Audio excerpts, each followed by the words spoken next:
But I do want to share, because most importantly, what happened yesterday was the release of the hostages. So there were 20 remaining hostages, and there's also still 28 unaccounted for who died in captivity. And I think they've only gotten back 4 of those deceased hostages.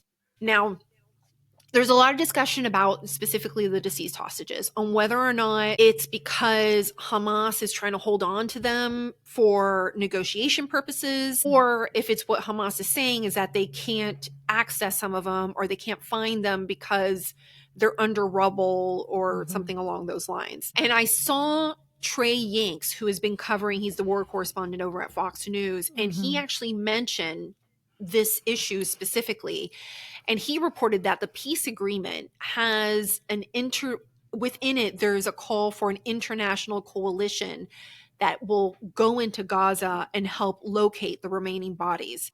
Okay. So I think they had already anticipated that this might happen. It wasn't exactly that this might happen, and they weren't exactly just saving them, so to speak, or taking care of them, and that they would have to be retrieved and identified. There's a little bit of debate going on whether or not Hamas is already reneging on the peace deal by not giving over the bodies, or whether or not it's legitimately that they can't find them. But in time, in future stages, there's supposed to be this international coalition that will go in to help retrieve these other bodies. But I want to share some video of reunions. Yeah. So I woke up to that when I first checked my phone. That was like peace deal's been made, and here is an onslaught of things that are going to make you cry. So that's how I started my day, with a headache after all the tears. Same.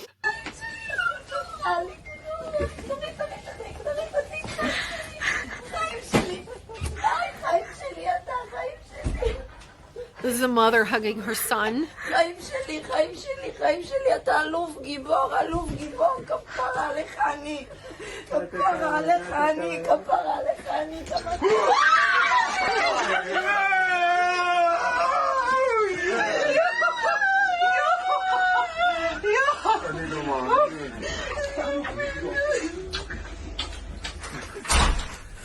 This one tore me up. So he was held when his youngest was 6 months old. So she doesn't recognize him. And I think his oldest was maybe like a year or 2 years old, something like that. So they're playing together as a family. Stop crying, Rachel. I can't. And that's just like a handful. The other one, like the iconic image, and I'm going to play it here, where many people remember, of the girl on the motorcycle being taken away, yelling for her boyfriend. Her name was Noah. I do remember her name. And that was one of the images on October 7th that many of us saw. She was released. And I think she's been free for about a year, and this is them reuniting.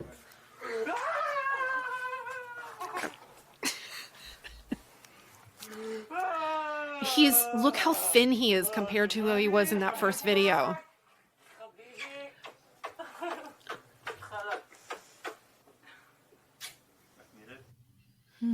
So I can't, like, them going through that, because I think the reports are that they hid in a ditch for a while, and he actually had an opportunity to escape, but he didn't want to leave her behind, and he returned to retrieve her. They hid in a ditch. He went to go help some people, and that's in that process is when they were taken away. And then another story I think a lot of people will be familiar with is, I think maybe I would say less than 6 months ago, there was images of a man that was emaciated in the tunnels and was digging his own grave. So this is a picture of him on the bottom part. Here we go. And that is him with his parents being reunited on yesterday. And I mean, you can tell that they fed him a little bit more before they decided to do the exchange. But if you see pictures of him from when he was taken, like, he was a big dude. Mm-hmm. And I just, so all of these hostages that were exchanged, they been reunited with their families. They are being treated at hospitals,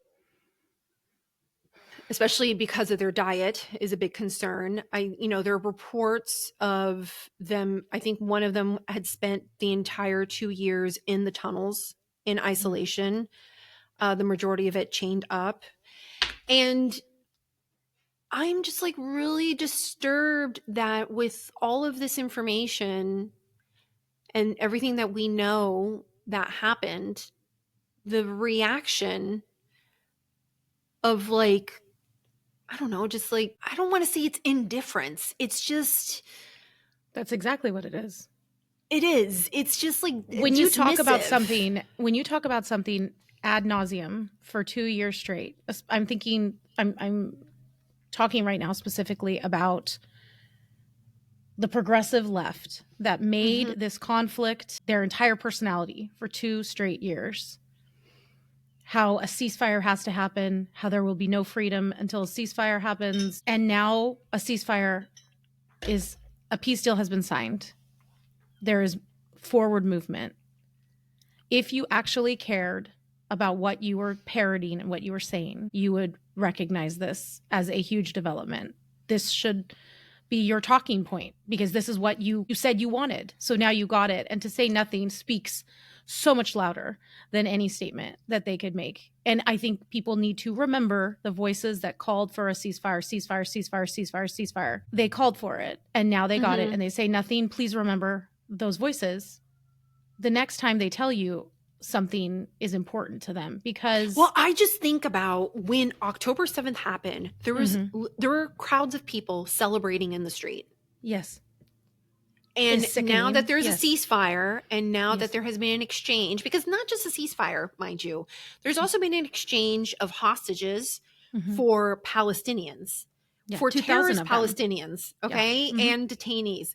Yeah. Yes, correct. 2,000 of them. And right now, even if you're upset still about the genocide, and I'm air quoting there, or of the destruction that happened in Gaza and all of these things, you would still expect people to be happy that it has stopped and the goal is to stop it and that it's not going to continue and that people have returned home and that there is forward movement. Because it wasn't about that. It actually wasn't about a ceasefire for them. Those people that are calling for it, every one of those celebrities that talked about it all the time, that wasn't actually what they were doing. They were just moving on to the next narrative that they could glom onto that was catching traction. That could be anti-Trump, that could be anti-authoritarian, that could be anti-yada, yada, yada, Republicans, conservatives, whatever, anti-Israel, whatever they see as an opportunity, they grabbed it. Well, I mean, we have to acknowledge that it's because the end goal was from the river to the sea.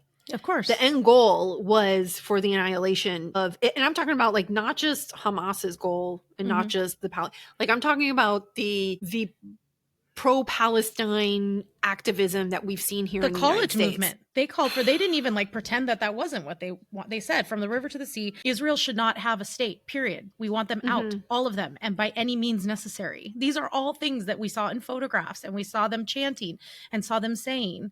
It was not, that's why the whole movement was disingenuous.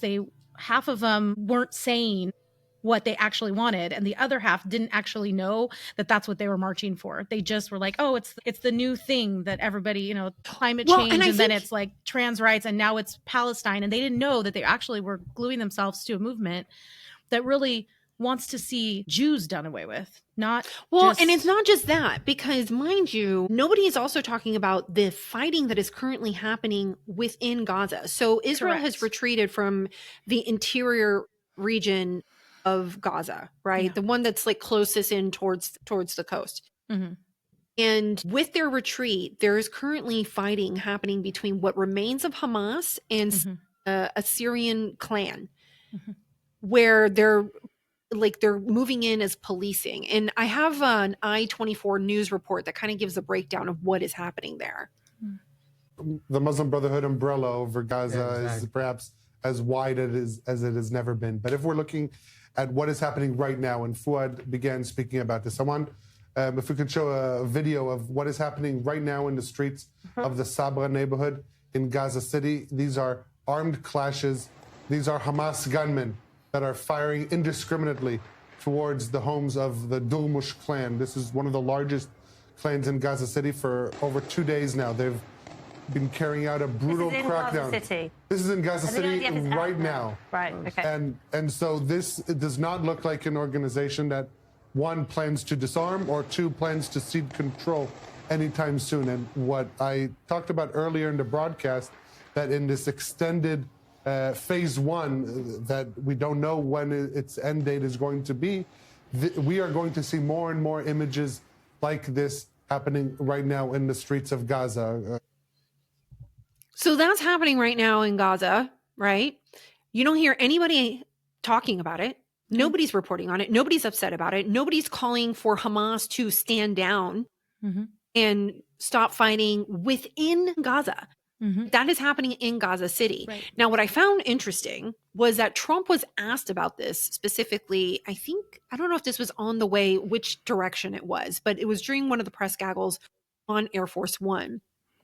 And he's kind of hard to understand, but I'm going to play it for everyone. He says, what Trump says is that they want to stop the problems. They've been open about it, and we gave them approval for a period of time. So let's listen to him.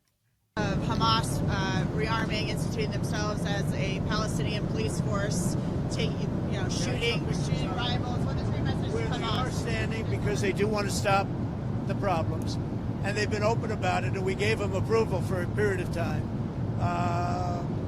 You have to understand, they've lost probably 60,000 people. That's a lot of retribution.